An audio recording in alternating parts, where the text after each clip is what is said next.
शक्ति स्वरूपा माताओं, बहनों, देवतुल्य भाइयों, पारिजात प्रसन्न उपाध्याय का आज प्रणाम स्वीकारिए। आइए आज का कार्यक्रम गायत्री मंत्र से शुरू करते हैं। पहले गायत्री मंत्र, तब पंचांग, उसके बाद राशिफल। आज के क्रम में, उपनिषद के क्रम में ऐतरेयोपनिषद की आज हम लोग चर्चा करेंगे। गायत्री मंत्र।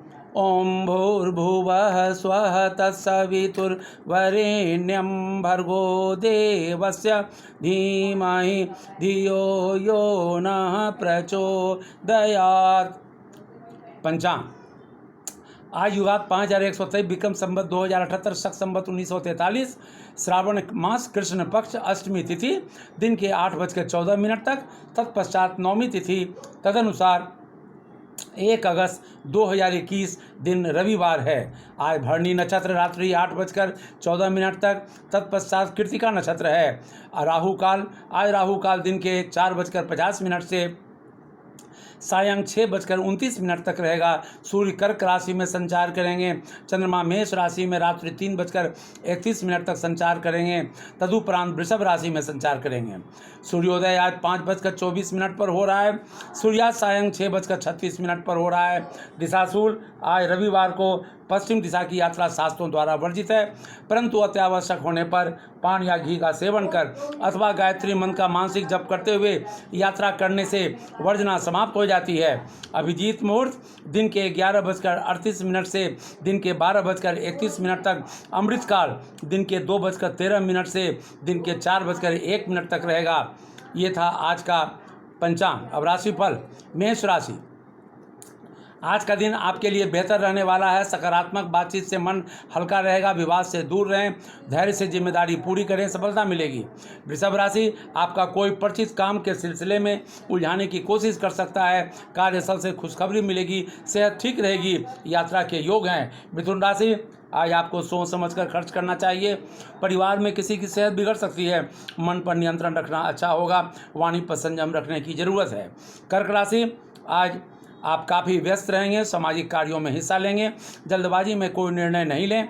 अपनी छुपी हुई क्षमता को बाहर निकालने का प्रयास करें। विवाद से दूर रहें। सिंह राशि, नया काम शुरू करने के लिए अच्छा समय है। आपके समाज सेवा की भावना की सभी प्रशंसा करेंगे। आज का दिन बेहतर रहने वाला है। पारिवारिक जिम्मेदारी बढ़ी रहेगी।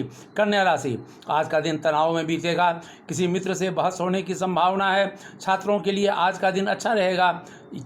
यात्रा के योग बन रहे हैं। तुला राशि, आज बातचीत एवं व्यवहार में संयम रखने की जरूरत है। नए प्रोजेक्ट के लिए समय अच्छा है। सुखद यात्रा के योग बन रहे हैं। कारोबार अच्छा चलेगा। वृश्चिक राशि, अनजान लोगों से सतर्क रहें। लेन देन में सावधानी बरतना अच्छा होगा। रुके काम पूरे होने के संकेत मिल रहे हैं। आर्थिक स्थिति ठीक रहेगी। आत्मसंतोष होगा। धनु राशि, आपको आज किस्मत का साथ मिलेगा। विवाद से बचने का प्रयास करें। यात्रा को टालना अच्छा होगा। आपका काम अच्छा चलेगा। यात्रा के योग बन रहे हैं। मकर राशि, आपकी मुलाकात आज सगे संबंधियों से हो सकती है। पारिवारिक आयोजन हो सकते हैं। कारोबार में लाभ के संकेत हैं। आत्मविश्वास बढ़ा रहेगा। खर्च पर नियंत्रण रखना अच्छा होगा। कुंभ राशि, युवाओं को लाभ होता दिख रहा है। आज आप सभी जिम्मेदारियों को पूरा करेंगे। धैर्य के साथ काम करने से सफलता मिलेगी। तनाव दूर होंगे। यात्रा के योग हैं। मीन राशि, आज का दिन सुखद रहने वाला है। प्रभु की आराधना में शांति मिलेगी। व्यवसाय में लाभ के संकेत हैं। छात्रों को लाभ होगा। तनाव से दूर रहने का प्रयास करें। ये था आज का राशिफल। अब आइए ऐतरेयोपनिषद की चर्चा करते हैं। ऋग्वेदीय ऐतरेय आरण्यक के दूसरे, आरण्यक के चौथे, पांचवें एवं छठे अध्याय ब्रह्म विद्या प्रधान है। अस्तु इन्हें ऐतरेयोपनिषद की मान्यता दी गई है। प्रथम अध्याय में 3 खंड हैं तथा शेष दूसरे तीसरे अध्यायों में एक एक खंड हैं। प्रथम अध्याय के प्रथम खंड में परमात्मा द्वारा सृष्टि रचना का संकल्प तथा लोकपालों की रचना का प्रसंग है। हिरण्यगर्भ से विराट पुरुष एवं उसकी इंद्रियों से देवताओं की उत्पत्ति दर्शाई गई है। दूसरे खंड में देवताओं के लिए आवास रूप मनुष्य शरीर तथा क्षुधा पिपासा की शांति हेतु अन्न आदि की रचना का प्रसंग है। तीसरे खंड में प्राणों द्वारा अन्न की ग्रहण करने की उपाख्यान के साथ साथ स्वयं परमात्मा द्वारा मूर्धा मार्ग से प्रवेश करने का प्रकरण दिया गया है। व्यक्ति रूप से उत्पन्न पुरुष की जिज्ञासा और परमात्म तत्व के साक्षात्कार से उसके कृत्य होने की का भी उल्लेख है। दूसरे अध्याय में ऋषि वामदेव द्वारा जीवन चक्र का अनुभव प्राप्त करने का वर्णन है। माता के गर्भ में जीव प्रवेश, उसका प्रथम जन्म, बालक रूप में बाहर आना, द्वितीय जन्म तथा मरणोत्तर योनियों में जाना, तीसरा जन्म कहा गया है। तीसरे अध्याय में उपास्य कौन है, यह प्रश्न खड़ा होकर करके प्रज्ञान रूप परमात्मा को ही उपास्य सिद्ध किया गया है। उसे प्राप्त करके काया त्याग के बाद परम धाम अमर पद प्राप्ति का निरूपण किया गया है। अब शांति पाठ के साथ कार्यक्रम प्रारंभ करते हैं। वांग में मनसि प्रतिष्ठिता, मनो में वाचि प्रतिष्ठत, मा वीरा वीरम ऐधि वेदस्य म आनिस्त, श्रुतं मे मा प्रहासिर्नेनाधितेनाहो रात्रान्न संदधामृतं, वदिष्यामि सत्यं वदिष्यामि तन्मामवतु तद्वक्तारमवतु अवतु मामवतु वक्तारमवतु वक्तारम। ओम शांति शांति शांति। हे परमात्मा, मेरी वाणी मन में स्थित हो, मन वाणी में प्रतिष्ठित हो। हे परमात्मा, आप मेरे समक्ष प्रकट हों, मेरे लिए वेद का ज्ञान लाएं, प्रकट करें। मैं पूर्व श्रुत ज्ञान को विस्मृत न करूं। इस स्वाध्यायशील प्रवृत्ति से मैं दिन और रात्रियों को एक कर दूं। मेरा स्वाध्याय सतत चलता रहे। मैं सदैव ऋत और सत्य बोलूँगा। ब्रह्म मेरी रक्षा करे, वह ब्रह्म वक्ता आचार्य की रक्षा करे। त्रिविध ताप शांत हो। अतः प्रथमोध्याय प्रथम खंड। सृष्टि के आरंभ में एकमात्र आत्मा परमात्म तत्व ही था, उसके अतिरिक्त और कुछ भी सचेष्ट न था। तब उस परमात्मा ने विचार किया कि मैं लोगों का सृजन करूं। उस परमात्मा ने आम्ब, मरीचि, मर और आपह लोगों की रचना की।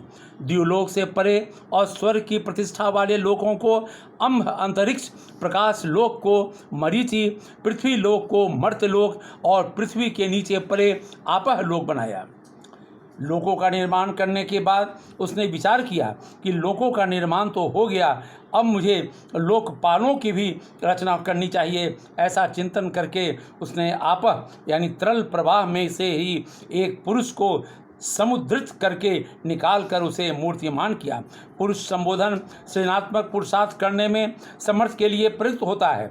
ब्रह्म ने उस मूल प्रवाह में से विराट पुरुष को मूर्त रूप दिया, अर्थात विराट संरचना की सामर्थ्य को जागृत किया। ऋषि ने उसे अद्भय और समुद्र धृत्य कहा। अद्भय का सीधा अर्थ जल होता है, किंतु यहाँ भी उसका प्रयोग आपह विश्व सृजनशील प्रवाह ही है। उस विराट पुरुष को देखकर ईश्वर ने संकल्प पूर्वक तप किया। उस तप के प्रभाव से उस हिरण गर्भ स्वरूप पुरुष के शरीर से सर्वप्रथम अंडे की तरह एक मुख छिद्र में प्रकट हुआ। मुख से वाक इंद्रिय और वाक से अग्नि प्रकट हुए। तदुपरांत नाक से छिद्र प्रकट हुए। नाक के छिद्रों से प्राण और प्राण से वायु उत्पन्न हुआ। फिर नेत्र उत्पन्न हुआ। नेत्रों से चक्षु अर्थात देखने की शक्ति और चक्षु से आदित्य प्रकट हुआ। तत्पश्चात कान प्रकट हुए। कानों में स्रोत श्रवण की शक्ति और स्रोतों से दिशाओं का प्रादुर्भाव हुआ। फिर त्वचा प्रकट हुई। त्वचा से रोम और रोमों से वनस्पति रूप औषधियों का प्राकट्य हुआ। इसके अनंतर हृदय, हृदय से मन, मन से चंद्रमा उदित हुआ। तदुपरांत नाभि, नाभि से अपान और अपान से मृत्यु प्रादुर्भूत हुआ। फिर जनेन्द्रियां, जनेन्द्रिय से वीर और वीर से आपह जल या सृजनशीलता की उत्पत्ति हुई। यहाँ वीर से पुनः आपह की उत्पत्ति कही गई है। यह बड़ा वैज्ञानिक मार्मिक कथन है। आपह सृष्टिकर्ता आधारभूत प्रवाह है। वीर में ही पुनः सृष्टि करने में समर्थ बीज तैयार होता है। वीर उस सूक्ष्म आपह प्रवाह के चक्र को पुनः प्रयुक्त करने के सक्षम है, ऐसा ऋषि का अनुभव है। उसी आपह तत्व में चेतना पुनः रूप ग्रहण करने लगती है। आज का कार्यक्रम यहीं पर अब समाप्त करते हैं। कल द्वितीय खंड में हम लोग चलेंगे। ओम शांति शांति शांति।